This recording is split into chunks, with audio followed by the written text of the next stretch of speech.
કરવાનું તમારે? જો ત્રિજ્યામાં 10% વધારો કરીએ તો ક્ષેત્રફળમાં કેટલો વધારો થાય એની વાત કરીએ. તો તમારે શું કરવાનું, હું શોર્ટ ટ્રીક આપું છું તમને. પહેલાં કરવાનું 10 + 10, તો જવાબ થયો 20.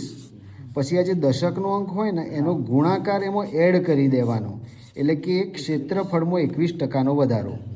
જો ત્રિજ્યામાં 20%નો વધારો કરો તો 20 + 20 એટલે કે 40 વત્તા દશકના અંકોનો ગુણાકાર એટલે કે 2 દુ 4, તો ક્ષેત્રફળમાં થશે 44%નો વધારો. હવે સેમ વે આ પ્રશ્નમાં તમને એવું પૂછાય કે ત્રિજ્યામાં 10%નો ઘટાડો કરીએ કે 20%નો ઘટાડો કરીએ તો ક્ષેત્રફળમાં કેટલો ઘટાડો થાય.